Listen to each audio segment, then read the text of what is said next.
सबसे पहले तो क्या अभी आप अंदर जाके आए हो, क्या आपने FIR किया उसके बारे में आप बताइए। यार अभी थोड़ा विजुअल्स बहुत टाइम से मैं चीज़ें घर की थी तो मैं इग्नोर कर रहा था, सोचा था कि घर की इज्जत बाहर ना जाए, पर देख रहा हूँ कि मेरे फैमिली को इन्वॉल्व किया जा रहा था। जहाँ तक मेरे डैडी के बारे में बहुत फालतू चीज़ें मेरी बहन के हस्बैंड ने गाली वगैरह डाले और फालतू वीडियोज़ वगैरह डाल के, तो अभी मेरे डैडी ने ही बोला कि एक्शन लो, लीगल एक्शन लो, तो मैं आया हूँ। ये मेरे लॉयर है।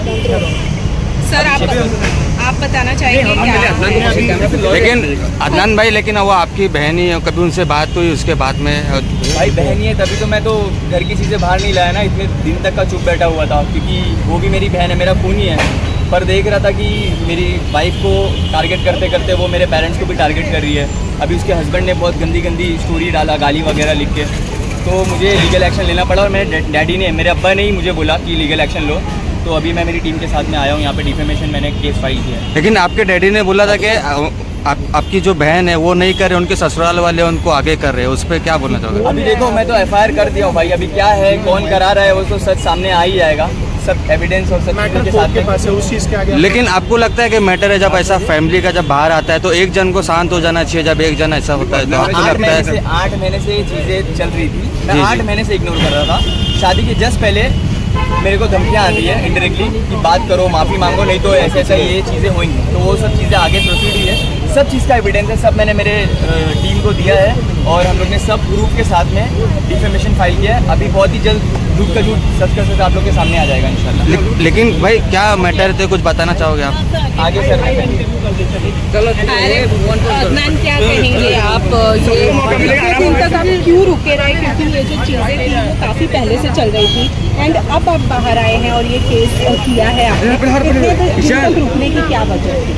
घर की बात है, हम लोग यही सोचते थे कि घर से नीचे तक ही रहे, पर इनडायरेक्टली लोगों को, जैसे सबको उसका परसेप्शन समझ में आ गया कि फेम के लिए वो कर रही है, उसका अकाउंट में कितने फॉलोअर्स थे, कितने हो गए, तो वो भी ये फेम गेम समझ गई है। और पर उसी के साथ साथ वो किसी को डिफेम कर रही है, किसी अपने खुद के घर की इज्जत पे वो फालतू सब चीज़ें तहमत लगा रही है। और मेरे डैडी को भी इन्वॉल्व कर दिया, तो मेरे अब्बा ने ही परमिशन दी और FIR करने के लिए बोला। राइट, मैं वो हॉस्पिटल वाला किस्सा जानना चाहूँगी, क्योंकि उसके बाद ही ये सारी चीज़ें जो हुई, वो वाकई वो किस्सा हुआ था? क्या सच्चाई है उसकी? कुछ भी नहीं हुआ था अंदर, अगर हुआ रहता वहाँ पे जितने सारे डॉक्टर्स थे, जितने भी लोग वहाँ पे इन्वॉल्व थे, सब जन का स्टेटमेंट आ चुका है कि वहाँ पे ऊपर कुछ भी नहीं हुआ। नीचे ऊपर वीडियो बनाने की कोशिश करी थी तो अब्बा लोग उसको भेज दिए थे रिटर्न। फिर नीचे आने के बाद में वो वीडियो बनाना चालू करी तो मैं फ़ोन छीनने गया तो मेरे आंख पे आ रही थी, तो वो टाइम पे मैंने अपनी सेफ्टी के लिए, कल को कुछ भी इल्ज़ाम लगा सकती है, जैसे कि मैंने इससे पहले भी NC डाला था, वो मेरे को आज जनवरी की 10 तारीख से पहले धमकी दी थी, कोई बहन अपने भाई पे रेप केस डालने की धमकी नहीं दे सकती, तो उसने मेरे पे ये धमकी दी थी। मैं जिसके वजह से 6 महीना मेरे घर से बाहर महाड़ा के घर में रह रहा था, जस्ट बिकॉज उसकी शादी हो जाए जल्दी से फिर मैं आऊँगा, क्योंकि वो मेरे मामू और मेरे बहुत सारे रिलेटिव भी थे, उन लोग ये बोले कि उसको अपने घर पे लेके जाने वाले थे, पर जब देखे तो उन लोग ये बोले कि ये अपने सगे भाई के ऊपर इल्ज़ाम लगा सकती है, कल को मेरे भी घर में 2 बच्चे हैं, तो ये तो मेरे को और मेरे दोनों बच्चों को भी नहीं छोड़ेगी, तो इस वजह से वो नहीं लेके गए और मैं मेरे ही घर से बाहर 6 महीना महाड़ा की बिल्डिंग में रह रहा था। और अभी मुझे जिस दिन मैं मेरे घर पे आया मम्मी डैडी के पास रिटर्न, उसके एक दिन छोड़ के अगले दिन से वापस से ये सब किस्सा सोशल मीडिया पे फेक ID बना के चालू हो गए। अभी आप इमोशनल नज़र आ रहे हैं, इन सारी चीज़ों की शुरुआत कहाँ से हुई है? क्यों वो ऐसे कर रही हैं सगी बहन होने के बावजूद? अल्लाह बेहतर जाने। अभी मेरा जो मेरे को बोलना था मैं बोल दिया, मैं उससे ज़्यादा चीज़ें नहीं बोलना चाहूँगा। मैटर कोर्ट में है, मेरी लीगल टीम है यहाँ पे, भाई आप बता दो कि क्या चीज़ हुई है। उस चीज़ के लिए हम लोग ने सब चीज़ें, सब फैक्ट्स हम लोग ने कोर्ट के सामने रख दिया है और वो चीज़ अभी ऑलरेडी फाइल हो चुकी है। मैटर प्लीज़ मेरे हाथ में है, सबको सर्विस हो जाएगा, बट जब तक कोर्ट कोई डिसीजन नहीं की तब तक हम बिल्कुल एडवाइस नहीं कर सकते कुछ भी चीज़ें, कुछ भी फैक्ट्स डिस्क्लोज करने के लिए, बिकॉज ये सूट बहुत टेक्निकल है और डिफेमेशन का है। सो अभी फिलहाल उन्होंने बहुत क्लियर एडवाइस दिया है कि अभी फिलहाल कोई भी फैक्ट्स के ऊपर बात ना की जाए, let the court decide. No, why सिर्फ defamation? So we are going for read petition. The first step is हमने डिफेमेशन फाइल किया है, उसके बाद में we are going to the high court है, उसको राइट प्रोसेस फॉलो नहीं हुआ है। ये फाइल में सारे सेक्शन यूज किए गए, IPC के यूज किए गए, जबकि BNF नया लॉ आ चुका है, उसको इम्प्लाई करना चाहता है, तो काफी प्रोसेस है और स्टेप बाय स्टेप चल रहे हैं। अगर डिफेमेशन फाइल करने के बाद उनकी इस तरह के अदनान से माफी मांगती है, डैडी से माफी मांगती है और ये सारी वीडियो विड्रॉ करती है, तो अदनान को क्या करना है बोलते हैं, अदनान को लंगा बिल्कुल सीमा तक था ही नहीं, तो 8 महीने चुप बैठे। उसकी बहन को तो हज़ारों वीडियो सब जगह अवेलेबल है। अदनान ने अब तक एक वीडियो, एक बाइट वीडियो नहीं दिया।